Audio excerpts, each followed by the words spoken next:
शिष्ट और सब, लेकिन इन चीजों से पूर्णतः खाना। कहीं पर चरित्र की कोई शिक्षा नहीं, नैतिकता की कोई शिक्षा नहीं।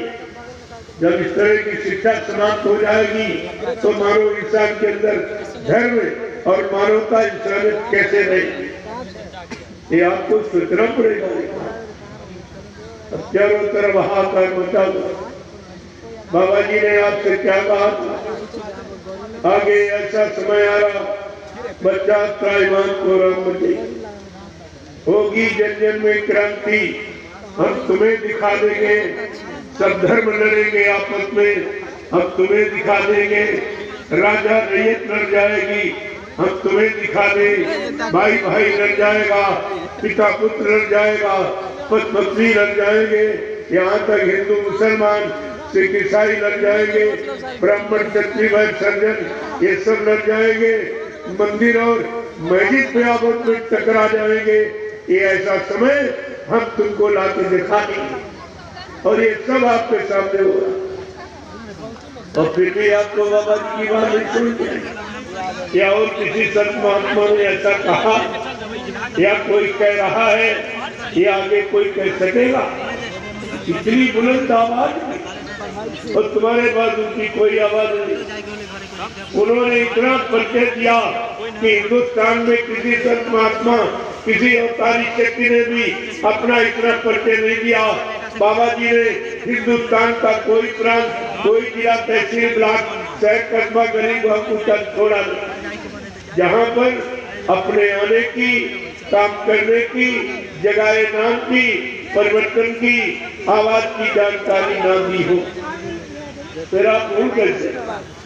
इतना तो किसी ने आपको नहीं बताया, इतना किसी ने आपको नहीं समझाया, फिर तुम्हारे पास एक ही बात नहीं, तो तुम्हारा मथुरा जाने का, सत्संग सुनने का, दर्शन करने का, सेवा देने का, सेवा करने का, गुरु के वचनों का प्रचार करने का, गुरु से नाम डालने कर सुमरन ध्यान भजन करने का मतलब क्या निकला?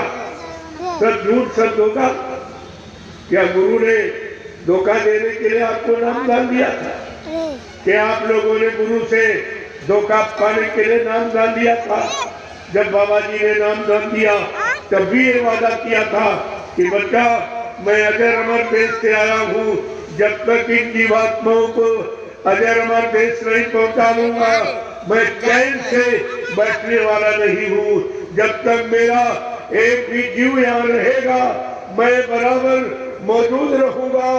जब मेरे जगह सारे जीव चले जाएंगे, मैं पीछे से जाऊंगा। जय गुरुदेव। फिर आप ये कैसे भूल गए? ये बुलाने वाले बच्चे इतना परिचय, इतनी जानकारी किसी ने नहीं दी जितनी बाबा जय गुरुदेव महाराज ने आपको दी।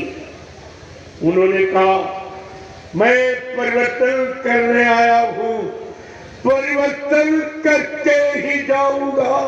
जय गुरुदेव। कोई माई का लाल हमें इस परिवर्तन से न रोक सकता है, न मेरा काम कोई कर सकता है। जय गुरुदेव। क्या ये चैलेंज तुम्हारी समझ में नहीं आया? क्या सृष्टि के किसी इतिहास में ये चैलेंज किसी शक्ति ने किया कि मैं परिवर्तन करने आया हूँ, ये काम मेरा कोई इंसानी शकल नहीं कर पाएगी, और जो मैं करूँगा हमें कोई रोकने वाला पैदा नहीं हुआ। ये छोटा मोटा चैलेंज है, लेकिन तुम्हारी समझ में तो कुछ नहीं आया, कुछ भी नहीं आया। तुम 10 संसारियों से भी गए गुजरे, एक भी बात तुम्हारे समझ में नहीं आई। बाबा जी ने भी कहा, मैं कलयुग का इतिहास बनाने आया हूँ। जय गुरुदेव। ब्रह्मो, सतयुग त्रेता द्वापर के इतिहास बन गए, वही इतिहास तुम्हें सुनाए पढ़ाए जा रहे, उनसे तुम्हारा काम होगा नहीं। क्यों? गुजरा हुआ जमाना आता नहीं दोबारा। जो समय वक्त निकल जाता है वो नहीं आता। जब वो समय नहीं आएगा उसका लाभ नहीं मिलेगा। तो उसकी चर्चा दोहराने से हमारा श्रम समय पूंजी भी खराब होगी, मिलेगा कुछ नहीं। इसलिए कलयुग का इतिहास कोई बना सकता है? कोई ऐसा धरती पर जो कलयुग का इतिहास बना दी?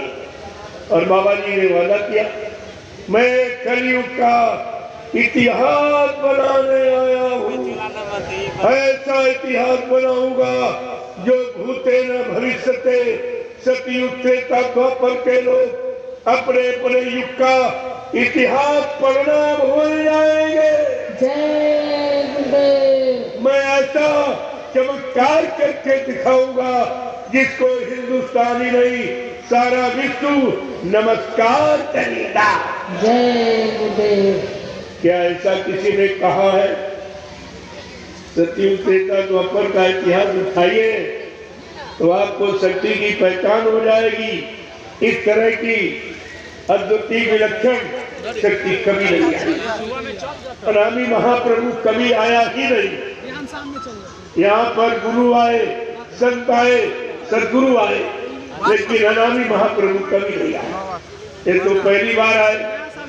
जब आए नहीं थे तो उनकी जानकारी भी नहीं थी, उनका कोई इतिहास नहीं था जो पढ़ के आप जान लेते।